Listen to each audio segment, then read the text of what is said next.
अजीब लोग हैं ना ये। आप इस चीज से अंदाजा लगाएं कि इंडिया ने आज से 40 साल से इंडिया इन्वेस्ट कर रहा है बांग्लादेश के अंदर। ठीक है। इंडिया बांग्लादेश को अपने साथ रखना चाहता हूँ। ठीक है। ठीक है। और ये इंडिया के एज एन एलाई मुल्क जा रहा था बांग्लादेश, क्योंकि इंडिया की पॉलिसी को बड़ा मतलब मॉनिटर करते थे वो। बांग्लादेश की पॉलिसी जो भी है वो इंडिया के साथ चल। वो मालदीव जो कि इंडिया को आंखें दिखा रहा था, वो मालदीव जिसने प्राइम मिनिस्टर नरेंद्र मोदी को लक्षद्वीप के हवाले से लेके बहुत ज्यादा ट्रोल किया, आज वो मालदीव इंडिया के घुटनों में बैठ चुका है ना। वो आईटी के हवाले से जो ना टॉप पे चले गए। अभी आप यूट्यूब फेसबुक यूज करते हैं तो आप कश्मीर के खिलाफ खबर लगा के दिखाएं, और कश्मीर के हक में है आपका फेसबुक पेज ही उड़ा दे, आपका ट्विटर अकाउंट। वहाँ पे स्ट्रांग इकोनॉमी है, हाँ, ठीक है, और स्ट्रांग डेमोक्रेसी है उनका जो है ना। क्योंकि अगर मैं भी इन्वेस्ट करूंगा, ठीक है ना, किसी भी मुल्क के अंदर या कोई मुल्क मेरे मुल्क के अंदर आके इन्वेस्ट करेगा तो वो ये देखेगा कि यहाँ की पॉलिटिकल सिचुएशन कैसी है। अमेरिका या कोई भी, आपने जैसे डेफिनेशन बताई सुपर पावर की, मुझे बताएं अमेरिका जो सुपर पावर है वो इंडिया में इन्वॉल्वमेंट क्यों नहीं कर पाता? वो उसको उसकी हद में रखता है। हाँ। इंडिया की इकोनॉमी को देखें, हाँ। और उनकी इमर्जिंग इकोनॉमी को देखें, इमर्जिंग टेक्नोलॉजी को देखें,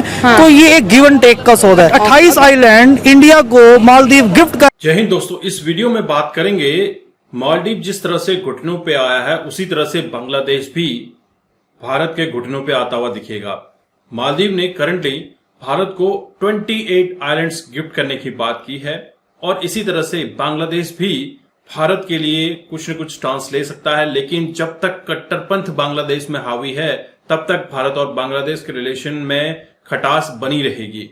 इसी के ऊपर ये पाकिस्तानी रिएक्शन वीडियो है। नेला पाकिस्तानी और real entertainment TV Shoaib Chaudhry का ये वीडियो है, आप इसे एंड तक जरूर देखिएगा। काफी इंटरेस्टिंग इन्फॉर्मेशन है। चैनल पर नए हैं, चैनल को सब्सक्राइब करना मत भूलिएगा। अच्छा, अमेरिका या कोई भी, आपने जैसे डेफिनेशन बताई सुपर पावर की, मुझे बताएं अमेरिका जो सुपर पावर है वो इंडिया में इन्वॉल्वमेंट क्यों नहीं कर पाता, या अगर इन्वॉल्वमेंट करने की कोशिश करता है तो कामयाब क्यों नहीं होता? वहां पे तो आज तक हमने नहीं देखा कि डिक्टेटरशिप आ गई, आज तक नहीं देखा कि गवर्नमेंट इस तरीके से, जैसे बांग्लादेश, जैसे श्रीलंका, जैसे अफगानिस्तान, जैसे पाकिस्तान, यानी ये नेबर कंट्रीज ही है ना इंडिया के, जैसे यहाँ पे ये सिचुएशन है इंडिया में क्यों नहीं हो पाती? वो उसको उसकी हद में रखता है। ठीक है। कि वो कहता है कि जो भी डिसीजन लिए जाएंगे इंडिया में वो हम लेंगे, वो आप नहीं लेंगे।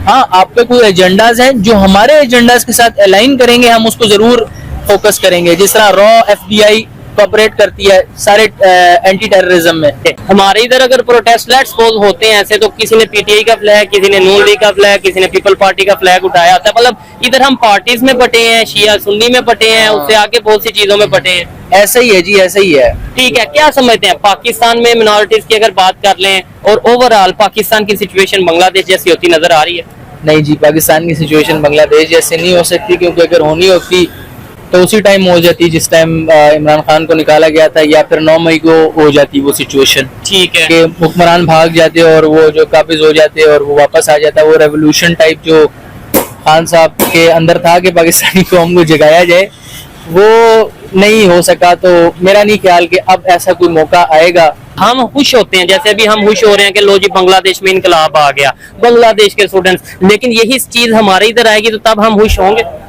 देखें, आप देखें पाकिस्तान की तो आम खैर ऐसी है कि जब भी कुछ बुरा होता है ना, यहाँ पर मिठाइयाँ ही बढ़ती हैं। मैंने नोटिस किया कि माशाल्लाह लगे तो मिठाई भी बढ़ती है यहाँ पे। हुकूमतें चेंज हो जाए, हर चीज में इधर मिठाई बढ़ती है। और मिठाई खा के पता नहीं होता हमने किस चीज के लिए मिठाई खाई है। अच्छा, मतलब ये है कि हमारी आवाम जो ना सर, लिटरेसी रेट नहीं है, आवाम का लिटरेसी रेट नहीं है, लिविंग स्टैंडर्ड नहीं है, एक्सपोजर नहीं है, कुछ पता नहीं है दुनिया में क्या हो रहा है। इंडिया की जो फॉरेन पॉलिसी है आजाद है, वो उसकी रीजन क्या है? कब से उन्होंने आजादी की तरफ, मतलब हम भी तो उनके साथ ही आजाद हुए, या उनके साथ जब वो 1947 में भारत इंडिया ने जो उनसे अपना एक बना के भाई आजाद हो गए दोबारा से, हम भी तब अलग हुए, तो आज हम क्यों नहीं आजाद? हमारी फॉरेन पॉलिसी क्यों नहीं आजाद, उनकी क्यों आजाद? Because we are a third world country. ठीक है। इंडिया की आप जो इकोनॉमी देख लें, आप इंडिया को as a whole, India as a state की जगह इंडिया एज एन एंटरप्रेन्योरशिप देखें, India as in made in India देखें। ठीक है। India as in discover India देखें। ठीक है। इंडिया की ब्रांडिंग है सर। इंडिया दुनिया को, आपको पता है इंडिया का एक इवेंट होता है IPL। ठीक है। ठीक है। आपके जो बड़े बड़े फुटबॉल की लीग्स है ना यूरोपियन, ठीक है, उससे बड़ा इवेंट है। ठीक है। उससे बड़ा इवेंट है। अच्छा, आप कुछ लोग लॉजिक ये दे देते हैं यार उनकी आबादी ज्यादा है इस वजह से ज्यादा हो जाता है, आपको लगता है ये लॉजिक मतलब सिर्फ यही लॉजिक होगा जिसकी वजह से आज इंडिया चले आबादी को देखना तो फ्रांस क्यों उतना अमीर है? हाँ ये बात है। अगर आबादी को देखना यूएई क्यों उतना अमीर है? ठीक अब है। तेल है ये आपके पास सिर्फ बहाने हैं अपनी कौम को देने के लिए। वो जी वो तो इतना बड़ा मुल्क है, ठीक है, तो आप छोटे मुल्कों की तरक्की क्यों नहीं देख रहे? ठीक है। यूके छोटा सा मुल्क है, पूरी दुनिया को कंट्रोल करता है, आबादी भी कम है। ठीक है। ठीक है, आबादियों से कभी भी आपकी जो है ना वो तय नहीं होता कि जो है मुआशरा वो सक्सेसफुल बनेगा या वो सक्सेसफुल नहीं बनेगा। ठीक हो गया। आपने लोगों को जो है इंडिपेंडेंस दी ही नहीं है, सोचने तक की तो इंडिपेंडेंस नहीं दी आपने लोगों को। एटलीस्ट मैं आपको एक बात कहूँ, लोगों को पार्टी करने की भी आपने जो इजाजत नहीं दी पाकिस्तान में। बुनियादी तौर पर उसने अपना टूरिज्म भी बढ़ाना है, उसने एक बड़ी जो इकोनॉमी है आप ग्रोइंग इकोनॉमी उसको भी अट्रैक्ट करना है और एक बड़ी जो आईटी की इंडस्ट्री है उसको अट्रैक्ट करना है। तो इसमें म्यूचुअल कंसर्न है, म्यूचुअल बेनिफिट्स हैं और ये आई थिंक बहुत अच्छा है। अब ये चाइना के साथ भी हो सकता था लेकिन उन्होंने चूज नहीं किया चाइना बट को। उनके अपने इकोनॉमिक रिलेशनशिप हैं। ठीक है। जाहिर है चाइना को आप देखें कि चाइना ने पाकिस्तानियों को एक टॉफी का झांसा दे करके तुम लोगों को मैं ये मोटरवे बना के दे रहा हूँ। ठीक है। उसने 100 साल के लिए हमारी सारी की सारी जो इकोनॉमी है उसको अपने बगल में ले लिया। ठीक है। सही है, सिर्फ एक मोटरवे की खातिर चाइना ने जो सी पैक गुजारा वो इस वक्त हम पे रूल कर रहा है। ठीक है, गवादर भी 100 सालों के लिए सब कुछ ले लिया हमसे। यही चीज है ना। हाँ। तो बेसिकली जो बाकी ममालिक हैं वो समझदार हैं।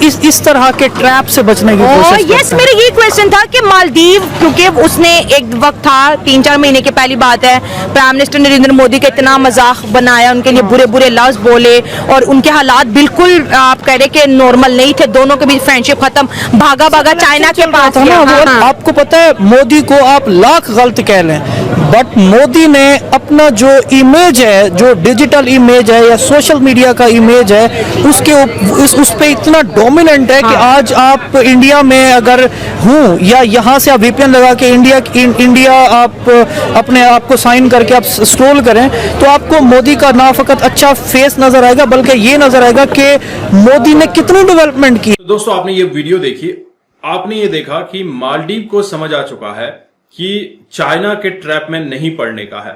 चाइना के ट्रैप में पड़कर वह भूखमरी के हालात से गुजर रहा था। दरअसल अभी भी वह टर्की से माल ले रहा है, जो उसके रोजी रोटी के लिए सामान लगता है वो टर्की के थ्रू आ रहा है।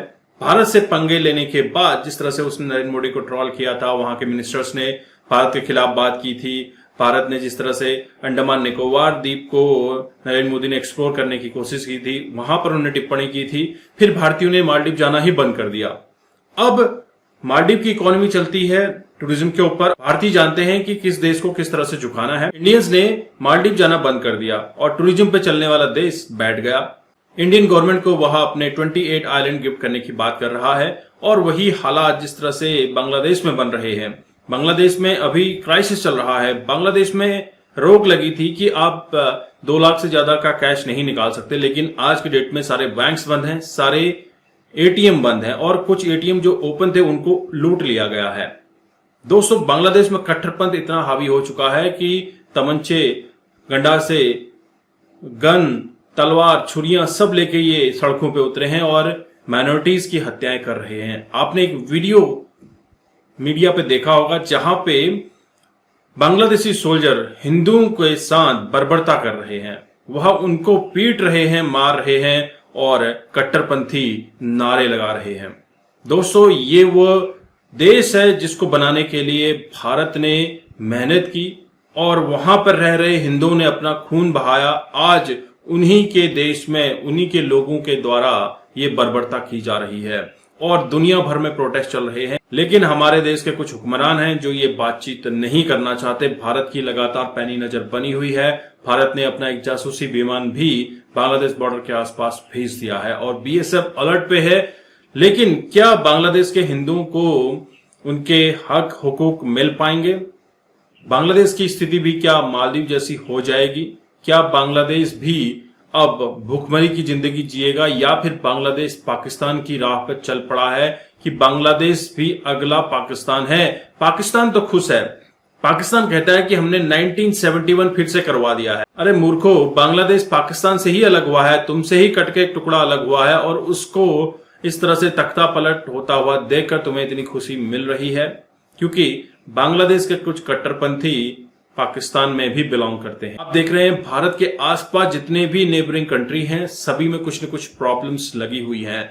कोई आतंकवाद की जद में है, कोई भुखमरी की जद में है, कोई क्राइसिस की जद में है, कोई इकोनॉमिक क्राइसिस की जद में है। तो कोई भी देश ज्यादा ग्रो नहीं कर पा रहा है, तो सबकी निगाहें आज भारत की तरफ बनी हुई हैं। आपके क्या विचार हैं जरूर कमेंट कीजिएगा। चैनल पर नए हैं, चैनल को सब्सक्राइब करें। मैं आपको मिलता हूं नेक्स्ट वीडियो में, तब तक के लिए थैंक यू। जय हिंद, जय भारत, जय श्री राम।